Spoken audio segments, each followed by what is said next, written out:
반갑습니다. 김도사입니다. 저는 그동안 개인적으로 4, 5세기에 대해 너무나 많은 관심을 가지고 살았습니다. 제 영상을 보시는 여러분들 가운데에서도 많은 분들이 이제 4, 5세기에 대한 궁금증을 가지고 계실 겁니다. 신비주의자 스웨덴보리가 있습니다. 그가 쓴 책 나는 영계를 보고 왔다라는 책이 있는데요. 이 책과 함께 하겠습니다. 스웨덴보리는 1688년 스웨덴에서 독실한 기독교 집안에서 태어났습니다. 그는 젊은 시절부터 초자연 현상을 연구했다고 합니다. 그의 말에 의하면 57세가 되던 해에 3번이나 예수의 모습을 보게 되었다고 해요. 그 다음부터 이 천리 안의 능력을 발휘하게 됩니다. 그리고 보이지 않는 존재들이죠. 영들과 대화를 나누는 그런 또 능력을 가지게 되죠. 특히 3번째로 예수를 본 이후에는 예수의 명령에 따라 다른 일은 일절 하지 말고 초자연 현상에 대해 저술만 하라는 그런 이제 명령을 받게 되었습니다. 그래서 자신이 경험한 그 4, 5세계 천국과 지옥에 대한 책집필 활동에만 몰두하게 되었습니다. 그의 저술은 모두 영의 계시에 의해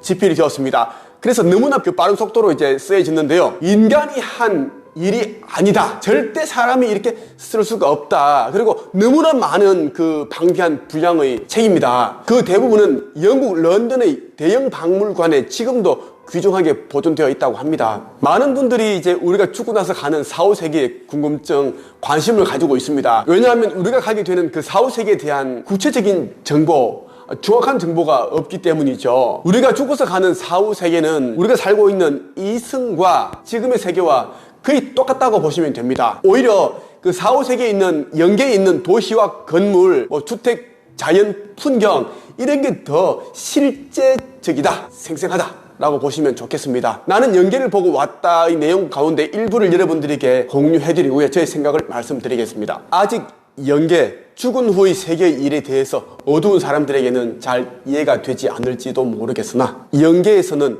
영들이 상념의 교류라고 하는 것을 자유자재로 행하고 있다. 상념의 교류라고 하는 것은 어떤 영이 다른 영에 대해서 자기가 생각하고 있는 일, 느끼고 있는 것 등을 알리는 것을 말한다. 그리고 이것은 두 영이 아무리 멀리 떨어져 있다고 하더라도 또 벽이나 칸막이가 있건 없건 간에 그런 것에는 아무런 장애도 받지 않고 행해지고 있다. 그러나 다만 이것은 영과 영끼리가 아니면 안 된다. 영과 육체를 갖고 있는 사람과의 사이에서는 도저히 이루어질 수 없는 일이다. 영계가 이 지상의 하늘 위를 날아다니는 새의 그림자처럼 한순간 잠깐 들이우는 그림자는 너무나도 엷다. 그러나 그림자가 아무리 엷다 하더라도 그곳에 하늘을 나는 새가 실제하고 있듯이 영계는 이 세상의 배후에 빈틈없이 붙어서 실제하고 있는 것이다. 영계와 현세는 도저히 떼어낼 수 없이 되어 있는 동전의 앞뒤와 같은 것이다. 죽음을 영의 입장, 영계 쪽에서 본다면 단지 그 육체 속에 살고 있었던 영혼, 육체 속에서 살면서 그 육체를 이 세상을 사는 데 있어서 단지 하나의 도구로서 사용해왔던 영이 육체의 사용을 그만두었거나 육체를 지배하는 힘을 잃었다고 하는 것에 지나지 않는다. 그리고 영은 그 후에는 영계를 향해서 떠나는 것이다. 죽음이란 영으로서는 단지 새로운 여행길을 떠나는 것에 불과하다. 사람이 죽으면 그 육체에 살고 있었던 영혼은 영계를 향해서 여행길을 떠나게 마련인데 여행을 떠날 때까지는 보통 이 세상의 시간으로 말해서 2, 3일의 틈이 있다.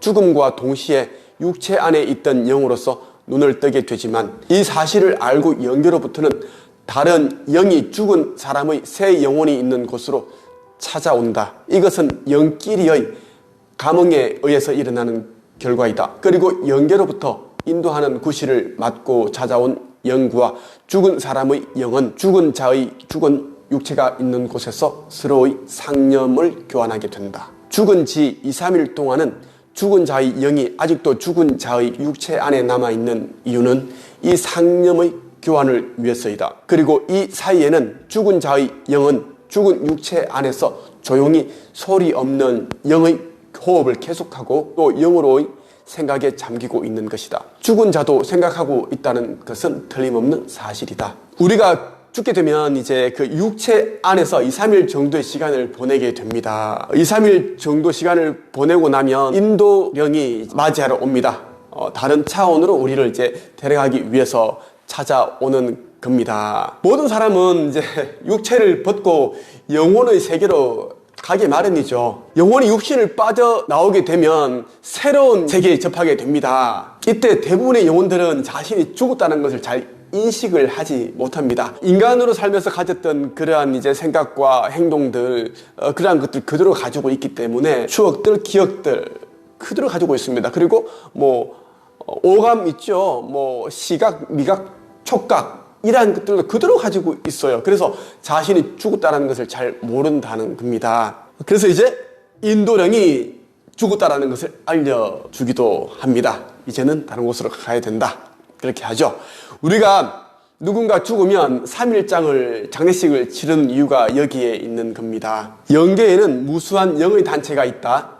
영들은 누구나 다 자기에게 가장 적합한 단체에 속해서 영원한 삶을 보낸다. 인도하는 영이 나타나 죽은 사람의 영과 상념을 교환하는 것도 그 죽은 자의 영이 과연 인도하는 영과 같은 단체에 속할 수 있는 성질을 갖고 있는지 어떤지를 알기 위해서다. 그러므로 이 상념의 교환에 의해서 같은 단체에 속할 수 있는 성질을 새로운 영이 갖고 있다고 판단하게 되면 인도하는 영은 자기 스스로 죽은 자의 영을 영계로 인도해 간다. 또 반대로 그 죽은 자의 영은 다른 영계의 단체에 속해야 된다고 생각을 하게 되면 죽은 자의 영을 육체 안에 그대로 둔 채 사라져 버린다. 이런 때에는 죽은 자의 영은 그 뒤 잇따라 나타나는 인도하는 영에 의해서 자기가 장래에 속하게 될 단체가 확인될 때까지 육체 안에 남아서 영의 삶을 보내게 된다. 원형을 형성해서 영들이 살고 있는 것은 영계의 한 가지 질서를 나타내는 표시이다. 중심에 살고 있는 영을 중심영이라고 하여 유일하게 그 단체의 질서를 유지하는 임무와 권위와 힘을 갖고 있다. 또 내가 어떤 단체에서 환영을 받고 자신도 고향에 돌아간 듯한 포근을 느낀 것은 조금 더 이상할 것이 없으며 나는 그 단체에 속해야 될 영으로 이미 결정되어 있기 때문이라고 말했다. 우리는 죽는다고 모든 것이 끝나는 것이 아닙니다. 어떻게 보면 이 세계에서 살 때보다 저 세계 가면 더 분주하게 바쁘게 보내게 됩니다. 많은 단체들이 있고 배워야 할 것도 많고 많은 그런 이제 미션들이 주어진다라는 겁니다. 그럼에도 불구하고 많은 사람들이 죽으면 끝이다 이런 이제 생각을 가지고 있습니다. 잘 먹고 잘 살자, 수단과 방법을 가리지 않고 내가 원하는 것을 성취하자, 돈만 벌면 된다 이런 생각을 합니다. 절대 그렇지 않다라는 거예요. 우리 삶이라는 것은 너무나 짧다. 하루살이의 인생보다 너무 짧다라는 겁니다. 그 영계의 그 영원함에 비하면 너무나 짧다라는 거예요. 그리고 우리가 이제 그 4, 5세에 가게 되면 정말 많은 영혼들과 관계를 이제 가지면서 계속 배움을 이어나가게 됩니다. 그리고 다음 생을 준비하는 과정을, 그 여정을 거치게 된다는 겁니다. 오늘은 여기까지 하겠습니다. 감사합니다.